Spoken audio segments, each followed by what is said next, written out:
తాకట్లో ఉన్న మీ బంగారాన్ని విడిపించి ఆ రోజు ఆన్లైన్ రేటుకి కొంటాం. Sharma gold company. నమస్తే, మీరు చూస్తుంది సుమన్ టీవీ. నేను మీ కీర్తి.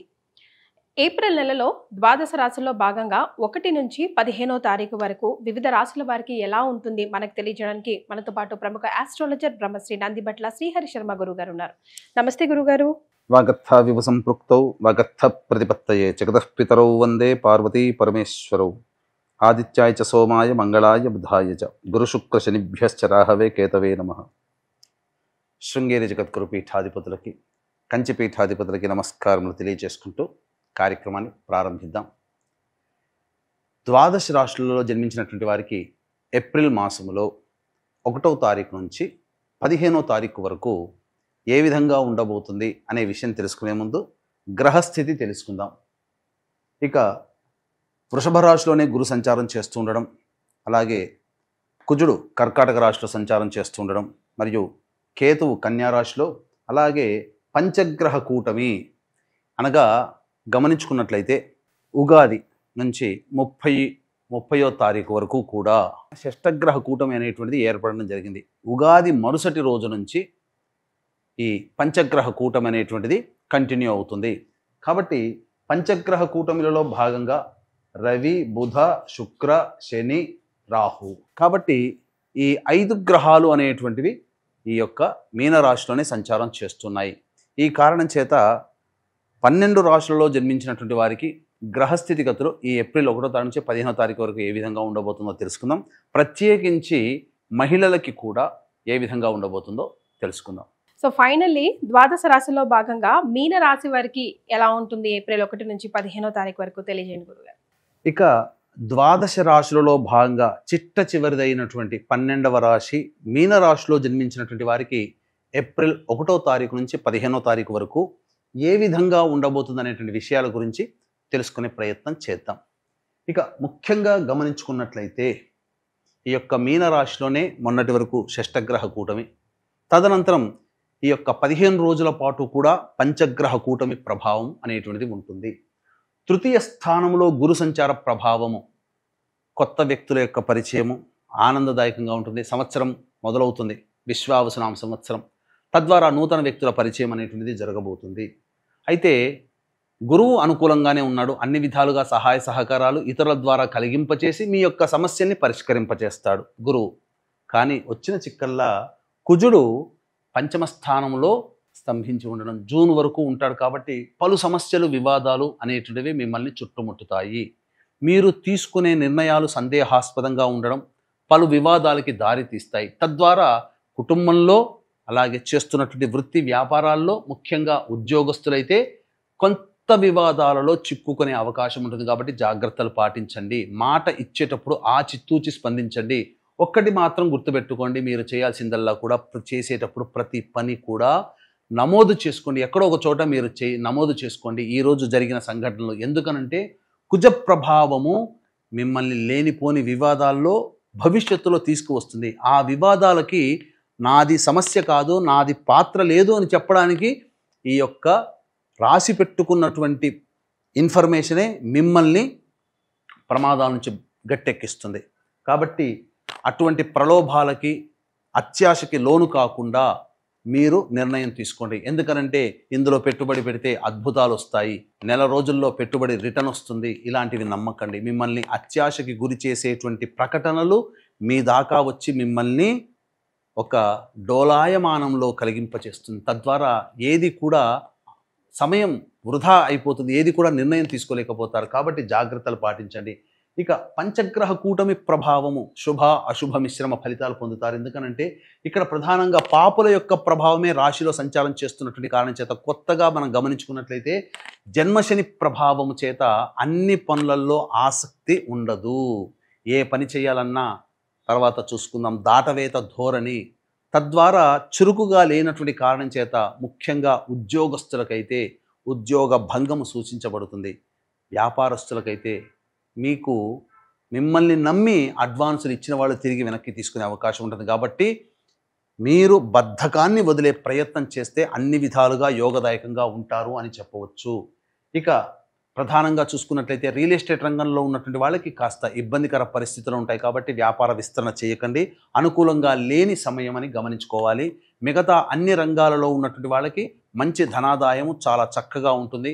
ఏ రంగంలోని వాళ్ళకైనా కానీ యోగదాయకంగా ఉంటుంది. ఒక్క రియల్ ఎస్టేట్, న్యాయ వ్యవస్థలు, రైతులు ఈ సంబంధించినటువంటి విషయాలలో తప్ప మిగతా అన్ని రంగాలలో ఉన్నటువంటి వాళ్ళకి యోగదాయకమైనటువంటి పరిస్థితి ఉంటుంది.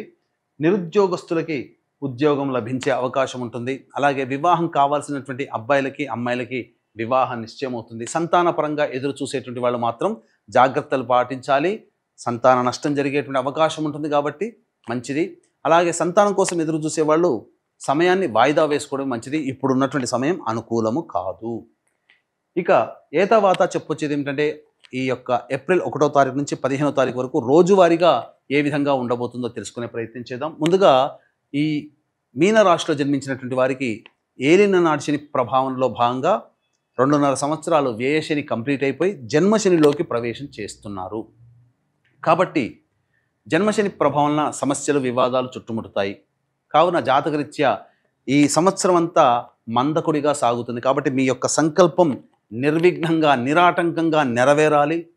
మరియు మీ జాతకరీత్యా ఉన్నటువంటి దోషాలు తొలగిపోవాలి అని అనుకుంటే దీనికి సంబంధించి చక్కటి కార్యక్రమం ఏప్రిల్ 18వ తారీఖు రోజున కాశీక్షేత్రము కేంద్రంగా కాలభైరుని యొక్క అనుజ్ఞ అనుసారము సంకల్ప సిద్ధి, సర్వదోష నివారణ పూజలు, హోమాలు సంవత్సరం పాటు మీకు గోత్రనామాలతో చేయించడం జరుగుతుంది. అవకాశం ఉన్న వాళ్ళు కార్యక్రమ తదనంతరం కాంటాక్ట్ చేసి మీ గోత్రనామాలు నమోదు చేసుకోవచ్చు. ముఖ్యంగా 1వ తారీఖు రోజున కుటుంబ సభ్యులతో వివాదాలు పెరుగుతాయి. ధనము ఖర్చు ఎక్కువగా ఉంటుంది. అలాగే మనస్సు ప్రశాంతంగా ఉండదని చెప్పవచ్చు.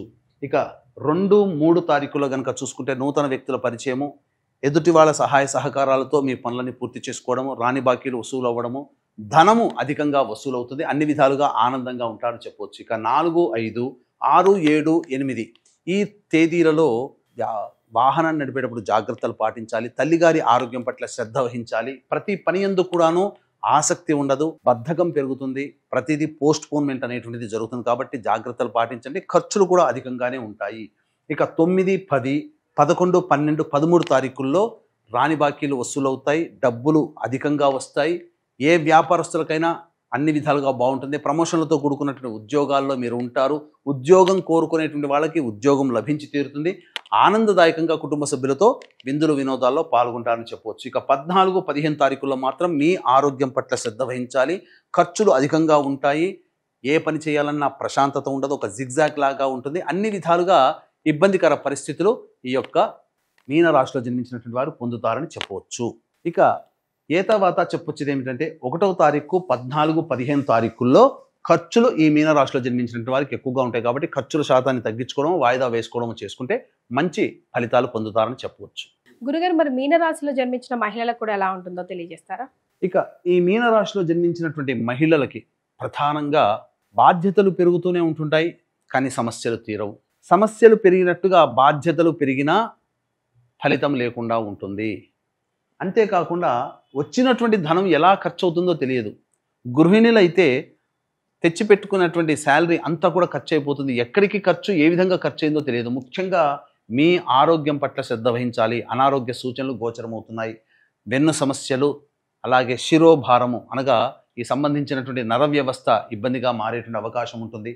ముఖ్యంగా సంతానం మీద కోపాన్ని ప్రదర్శించాల్సినటువంటి సంఘటనలు తరచూ జరుగుతుంటాయి. కాబట్టి జాగ్రత్తలు పాటించండి. ముఖ్యంగా ఈ రాశిలో జన్మించినటువంటి మహిళలకి వివాహ సంబంధించినటువంటి విషయాల్లో వివాహం నిశ్చయమయ్యే అవకాశం ఉంటుంది. కాబట్టి ప్రయత్నాలు చేయండి, మంచి జరుగుతుంది. కానీ సంతానం పరంగా మాత్రం గర్భవతులైన వాళ్ళు జాగ్రత్తలు పాటించాలి. సంతానం కోసం ఎదురు చూసేవాళ్ళు వాయిదా వేసుకోవడమే చాలా మంచిదనేటువంటి విషయాన్ని గమనించుకోవాలి. ఇక beauty parlour, boutique, ladies garments, readymade garments రంగంలో ఉన్నటువంటి వాళ్ళకి మాత్రం ధనాదాయము మిశ్రమంగా ఉంటుంది, అంతంత మాత్రంగానే ఉంటుంది. కాబట్టి కొత్త పెట్టుబడులు చేయకపోవడమే చాలా మేలనేటువంటి విషయాన్ని గమనించుకోవాలి. ఇక ఉద్యోగినులు అయితే మాత్రం అభివృద్ధిని బాటను పొందుతారు. కాకపోతే మానసిక చికాకులు ఎక్కువగా ఉంటాయి, లేనిపోని సమస్యలు ఉంటాయి. కాబట్టి జాగ్రత్తలు పాటించండి. కొత్త వ్యక్తుల పరిచయం పట్ల జాగ్రత్తలు పాటిస్తే మరింత మెరుగైనటువంటి ఫలితాలు పొందుతారని చెప్పవచ్చు. సో మరి వీరు ఎలాంటి రెమెడీస్ పాటిస్తే బాగుంటుంది, ఒక్కసారి అవి కూడా సూచించండి గురుగారు. మీనరాశిలో జన్మించినటువంటి వాళ్ళు సమస్యల పరిష్కారం కోసం ప్రతిరోజు సుబ్రహ్మణ్య భుజంగ స్తోత్రము, అలాగే వీలు కుదిరినప్పుడల్లా కుక్కలకు తినే పదార్థాలు పంచిపెట్టడం చేస్తే చాలా మటుకు సమస్యలు తగ్గుతాయని చెప్పవచ్చు. అన్నిటికంటే ముఖ్యంగా ఏప్రిల్ 18వ తారీఖు రోజున కాశీ క్షేత్రంలో కాలభైరవుని యొక్క అనుజ్ఞ మేర మీ యొక్క సంకల్పం నెరవేరాలి, మీ యొక్క జాతకరీత్యా ఉన్నటువంటి దోషాలు తొలగిపోవాలనేటువంటి యొక్క సదుద్దేశముతో సంకల్ప సిద్ధి సర్వదోష నివారణ పూజలు హోమాలు జరిపించడం జరుగుతుంది.